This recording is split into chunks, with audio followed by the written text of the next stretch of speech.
Hello friends, आप सभी का स्वागत है टेक्निकल अकॉर्ड यूट्यूब चैनल पे। तो आज हम देखेंगे वेक्टर स्कैन डिस्प्ले।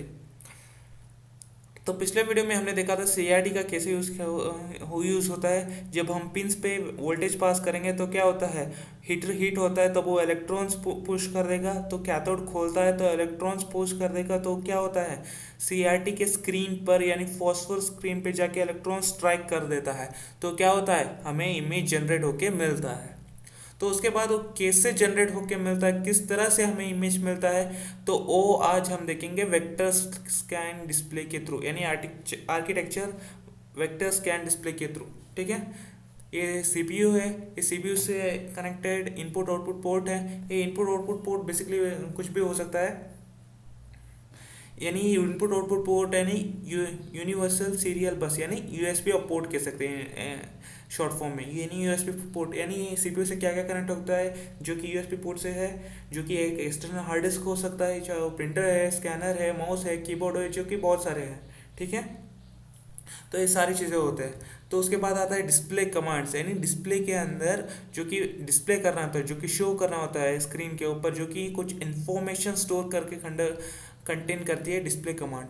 तो उसके बाद आता है interaction data, display controller, keyboard, mouse, CRT, display, buffer memory, ये सब कुछ हम देखेंगे। ठीक है, स्टेप बाय स्टेप। तो वेक्टर स्कैन डिस्प्ले, ये इस डायग्राम का नाम है वेक्टर स्कैन डिस्प्ले। तो आपको एग्जाम में सीधा क्वेश्चन आएगा कि वेक्टर स्कैन डिस्प्ले डायग्राम करके एक्सप्लेन करो। तो आपको ये डायग्राम बनाना है और कुछ पॉइंट्स लिखने होते हैं। तो इस वेक्टर स्कैन डिस्प्ले को हम ऐसे भी कह सकते हैं, या फिर रैंडम स्कैन डिस्प्ले, या फिर कैलीग्राफिक डिस्प्ले, या फिर स्ट्रोक राइटिंग डिस्प्ले। ये तीन और नाम हैं बेसिकली वेक्टर स्कैन डिस्प्ले को। चाहे मैक्सिमम एग्जाम में question explain vector scan display कर ही पूछते हैं, लेकिन कुछ ऐसा भी हो सकता है कि आप ये तीन नाम से भी पूछे। ज़रूरी ये नहीं है कि इसी नाम से पूछे, लेकिन ज़्यादातर इन दोनों नाम से ही पूछते हैं, रैंडम स्कैन डिस्प्ले या फिर वेक्टर स्कैन डिस्प्ले को एक्सप्लेन करो। लेकिन इन दोनों को भी इग्नोर नहीं कर सकते, इन दोनों को भी आपको याद रखना है कि calligraphic display, stroke writing display को भी वेक्टर स्कैन डिस्प्ले ही कहते हैं। ठीक है। तो उसके बाद ये बेसिकली वेक्टर स्कैन डिस्प्ले आखिर ये है क्या। वेक्टर स्कैन डिस्प्ले एक टेक्निक होती है जिसकी मदद से हम इमेजेस को प्रोड्यूस कर सकते हैं स्क्रीन के ऊपर। ठीक है। Vector scan is a technique used for producing images on the screen. यानी कि वेक्टर स्कैन डिस्प्ले की मदद से हम सीआरटी के स्क्रीन पर, यानी जो हमारा फॉस्फोर स्क्रीन होता है, जो हमने सीआरटी के अंदर देखा था कैथोड रे ट्यूब के अंदर, तो वो स्क्रीन के अंदर इमेज कैसे प्रोड्यूस होता है वो हम वेक्टर स्कैन डिस्प्ले के थ्रू हम देखते हैं। ठीक है। मतलब वेक्टर स्कैनिंग टेक्निक होती है जिसके थ्रू हम इमेज को प्रोड्यूस कर सकते हैं स्क्रीन के ऊपर। ठीक है। और नेक्स्ट पॉइंट हमें यह है कि beam is directed to area on the screen where pictures is to be drawn. यानी कि क्या है, बीम में क्या होता है कि बीम एक is directed to area on the screen, जो कि एक एग्जैक्ट उसी पॉइंट पे जाके स्ट्राइक करता है जहाँ से उसको इमेज को ड्रॉ करना है, जहाँ से उसको कुछ बनाना है, कुछ इमेज को ड्रॉ करना है, उसी पॉइंट पे जाके स्ट्राइक होता है। तो सब कुछ पूरा का पूरा इमेज के स्क्रीन के ऊपर वो डिस्प्ले नहीं हो जाता, पूरा का पूरा स्क्रीन के ऊपर वो स्ट्राइक नहीं करता है, वो डायरेक्ट उसी एरिया पे, उसी जगह पे जाके स्ट्राइक होता है जहाँ पर पिक्चर्स को ड्रॉ करना होता है। ठीक है। एग्जाम्पल के लिए समझ लीजिए कि ये एक स्क्रीन है। तो हमें क्या होता है कि अगर मुझे यहाँ पर एक पॉइंट बनाना है तो क्या होता है, बीम क्या आता है, जो कि इलेक्ट्रॉन्स कहाँ पे जाके स्ट्राइक होता है, इसी पॉइंट पे जाके स्ट्राइक होता है। ठीक है। तो इधर उधर जाके हमें इधर उधर जाके स्ट्राइक नहीं होता है, इसी यहीं पर वो जाके स्ट्राइक होता है। ठीक है। तो अगर हम एक पॉइंट बना तो बात ए हो गई। तो अगर मुझे दो पॉइंट यानी कि एक लाइन ड्रॉ करना है तो क्या करते हैं हम, तो यहाँ पर पहले तो यहाँ पर तो पहले ये पॉइंट है ना, तो ये करके इस तरह से पॉइंट आता है। ठीक है। ये पहले ये पॉइंट है ना स्क्रीन के ऊपर, तो पहले यहाँ पर जाके स्ट्राइक करता है तो इलेक्ट्रॉन, तब बीम ऑन होती है, तब ग्लो होता है स्क्रीन, तब ग्लो होता है, क्या होता है, तो ग्लो होने के बाद यानी स्क्रीन के ऊपर इमेज दिखने लगती है। जब हमारा बीम छोड़ता है, मैंने आपको कैथोड रे ट्यूब में बताया था कि जब हमारा ये इलेक्ट्रॉन्स छोड़ता है तो इलेक्ट्रॉन्स जाके आता है क्या ये फॉस्फोर स्क्रीन पे क्या करता है, तो ये स्ट्राइक करता है और इसी को कहते हैं हम बीम। ठीक है, मैंने आपको CRT में पढ़ाया था कि इलेक्ट्रॉन्स छोड़ता है, जब ये आता है तो स्क्रीन पे जाके स्ट्राइक करता है। ठीक है, इसी तरह जहाँ पे हमें कुछ बनाना है इमेज, उसी जगह वो स्ट्राइक करता है। अगर मुझे एक पॉइंट बनाना है तो वेक्टर स्कैन डिस्प्ले क्या करता है, उसी जगह बीम के थ्रू उसी जगह इलेक्ट्रॉन्स को स्ट्राइक करता है, बीम को पास करता है, तो वो इसी जगह जाके स्ट्राइक करते हैं, ताकि स्ट्राइक करने के बाद क्या होता है, फॉस्फोर स्क्रीन ग्लो होना शुरू हो जाता है, तब हमें इमेज दिखना शुरू हो जाता है, जो कि एक डिस्प्ले जो कि स्क्रीन के ऊपर जो इमेज होता है वो हमें दिखने लगती है। तो ये हो तो हो गई पॉइंट की बात। अब बारी आती है लाइन कैसे। तो लाइन हमें कैसे दिखती है इमेज के अंदर, इमेज स्क्रीन के ऊपर। तो क्या करता है कि मुझे यहाँ से लेके यहाँ तक की लाइन बनाना है, तो बाकी जगह से मुझे कोई लेना देना नहीं है वेक्टर स्कैन के थ्रू। ठीक है, तो मुझे क्या करता है कोई जो पॉइंट यहाँ से लेके यहाँ तक जो लाइन बनानी है, तो वहीं तक की मुझे बीम को प्रोड्यूस करना है। तो बीम यहाँ तक आएगा तो बीम ऑन होगा, तो यहाँ तक ये लाइन बनाएगा, तो बीम बंद हो जाएगा। तो यहाँ से लेके यहाँ तक जो बीम ऑन होगा, यानी इलेक्ट्रॉन्स जो पास होंगे, तो क्या होगा, स्क्रीन ग्लो होगा, और जो इमेज है, जो ये लाइन है, जो हमें स्क्रीन के ऊपर दिखने लगेगा। ठीक है, तो अभी एक और इमेज से हम आइडेंटिफाई कर लेते हैं। तो यहाँ पर एक पॉइंट है, यहाँ पर दूसरा पॉइंट है, बीच में कोई लाइन नहीं है, तो फिर ये बीम कैसे ड्रॉ करेगा स्क्रीन के ऊपर।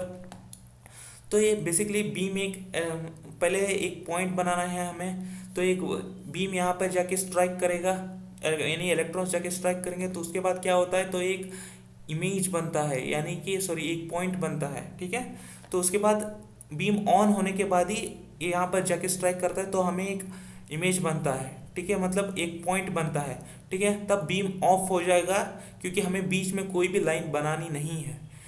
ठीक है, तो उस बीम ऑफ होगा तो यहाँ तक बीम आएगा, तो उसके बाद फिर से ऑन होगा, उसके बाद फिर से डॉट आ जाएगा, तो क्या हो गया, फिर से बीम ऑफ हो जाएगा, तो बन गए ना दो डॉट। इस तरह से हमें सिर्फ दो डॉट्स के लिए इस तरह से बीम वर्क करता है। तो यहाँ पर बीम कैसे वर्क कर रहा था, यहाँ पे जाके बीम ऑन हुआ तो कंटिन्यूसली बीम ऑन ही था। ठीक है, तो यहाँ पे जाके रुका, तो क्या हो गया, पूरा लाइन हमें दिखा। इस तरह से बीम हमें वर्क करता है। ठीक है, द डिस्प्ले बफर यानी CRT के अंदर ये सब कुछ, यानी CRT के यानी फॉस्फोर स्क्रीन के ऊपर ये सब कुछ इमेजेस, ये सब कुछ डॉट्स या फिर ये सब कुछ कैरेक्टर्स तो हमें डिस्प्ले होके मिलते हैं। ठीक है, the display buffer memory stores the display list, यानी कि डिस्प्ले बफर जो है क्या कंटेन करता है, डिस्प्ले लिस्ट को कंटेन करता है, जो कि एक लिस्ट होती है, जो कि इंफॉर्मेशन की लिस्ट होती है, जो डिस्प्ले करानी होती है, जो कि दिखानी होती है स्क्रीन के ऊपर, जो कंटेन करती है, क्या कंटेन करती है, डिस्प्ले बफर कंटेन करती है। और ये डिस्प्ले लिस्ट क्या कंटेन करते हैं, which contains point and line plotting commands with XY or XYZ coordinal as well as character plotting commands। यानी डिस्प्ले बफर मेमोरी जो कि कंटेन करती है डिस्प्ले लिस्ट को और उस डिस्प्ले लिस्ट को अंदर जो इंफॉर्मेशन होता है, जो डेटा होता है, जो डिस्प्ले कमांड्स होते हैं, जो डिस्प्ले कमांड्स के अंदर जो इन्फॉर्मेशन होती है वो कंटेन करता है डिस्प्ले मेमोरी।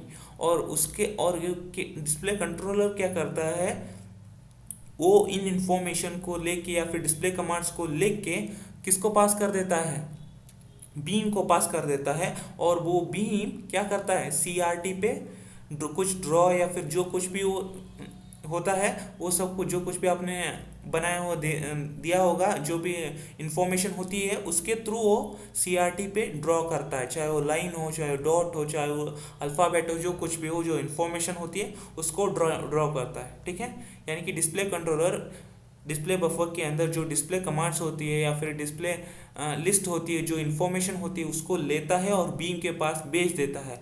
और बीम क्या करता है, सीआरटी स्क्रीन के अंदर या फिर फॉस्फोर स्क्रीन के अंदर ड्रॉ कर देता है, डिस्प्ले कर देता है। ठीक है, display controller interprets this commands, यानी कि display control interprets this command यानी कन्वर्ट करता है इन कमांड को एंड हेल्प करता है बीम को डिफ्लेक्शन सर्किट को टू डिस्प्लीट beam writing on CRT phosphor coating. मैंने अभी अभी बताया कि डिस्प्ले कंट्रोलर इंटरप्रेट्स यानी डिस्प्ले कंट्रोलर अभी क्या करता है, डिस्प्ले बफर मेमोरी से जो कि इंफॉर्मेशन लेता है, तो जो कि इंफॉर्मेशन डिस्प्ले कमांड्स की इंफॉर्मेशन होती है या फिर डिस्प्ले लिस्ट की इंफॉर्मेशन होती है वो लेता है और किसको देता है, बीम को देता है। और क्या करता है, बीम सीआरटी के स्क्रीन पर कोड कर देता है यानी लिख देता है, जो डिस्प्ले कर देता है, स्ट्राइक कर देता है, जो कि हमें इमेज के फॉर्म में मिल जाता है। ठीक है, the phosphor light decays after few milliseconds, so therefore we have to refresh the phosphor at least 30 to 60 times per second। यानी कि जो हमने यहाँ पर एक कुछ डॉट बनाए हैं, जो कि लाइन बनाए हैं, जो कि डबल डॉट बने हैं, जो क्या होता है कि ये डिस्प्ले तो होता है स्क्रीन पे, लेकिन एक कुछ ही सेकेंड्स में या फिर कुछ ही सेकेंड में ये ऑफ हो जाता है, इसकी ग्लो कम हो जाती है यानी डीके होनी शुरू हो जाती है। तो क्या करना पड़ता है, तो इसको कंटिन्यूली ऑन रखने के लिए, हमें स्क्रीन पे दिखाने के लिए तो क्या करना पड़ता है, इसको रिफ्रेश करना पड़ता है बार बार।